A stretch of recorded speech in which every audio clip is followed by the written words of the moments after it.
Hello বন্ধুরা, আজ নিয়ে চলে এসেছি একটা নতুন ভিডিও। যেহেতু মহালয়া চলে এসছে, পুজোও চলে এসছে, তাই আজকে আমি একটা আগমনী শ্যুট করব। তো আমার আগমনী শ্যুটের জন্য কে মডেল হয়েছে একটু দেখে নাও, ঠিক আছে? চলো।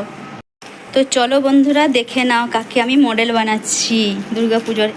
এই উমা, এই দেখো আমার মেয়ে উমা, ওকেই আমি আবার উমা সাজাবো, ঠিক আছে? তো বন্ধুদিকে হাই করে দে। তো চলো ওকে আমি মডেল উমা সাজাতে শুরু করি, ঠিক আছে?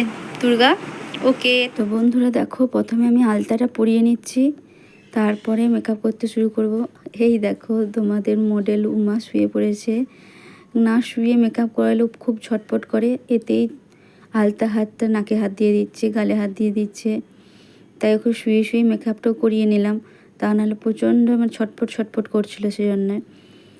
আমার মেকআপ করা দেখো হয়ে গেছে। এরপর চলো মা দুর্গার ত্রিনয়নটা আঁকি, ঠিক আছে? প্রথমে কাজল পেন্সিল দিয়ে আমি চোখটা পুরো সেট করে নিলাম, তারপরে ওটাতে রং দিলাম।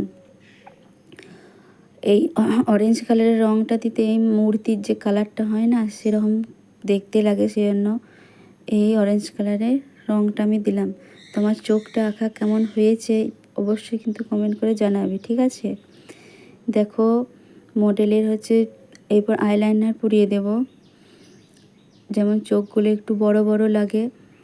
সেই আইলাইনার পরিতেও কত আমার চোখ পাচ্ছে, এই চোখ কুটকুট করছে, কত রকম করছে, তারপরে আমি চোখটা ভালো করে আঁকতে পারলাম।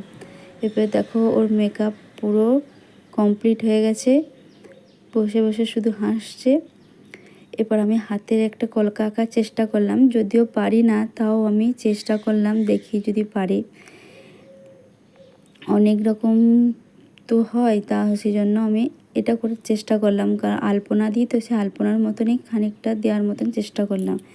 এরপর হাতে আর পায়ে যেখানে আলতা পড়েছে সেখানেও একটু নকশা করার চেষ্টা করলাম, যাতে দেখতে ভালো লাগে।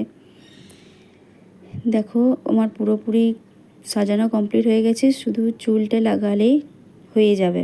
এই দেখো আমি ফলস চুলটা একটু লাগিয়ে দিচ্ছি। তো আমার ভিডিও কেমন লাগলো অবশ্যই কিন্তু কমেন্ট করে জানাবে, আর একটি লাইক, আর যারা নতুন চ্যানেল আছে তারা সাবস্ক্রাইব করে দেবে, ঠিক আছে?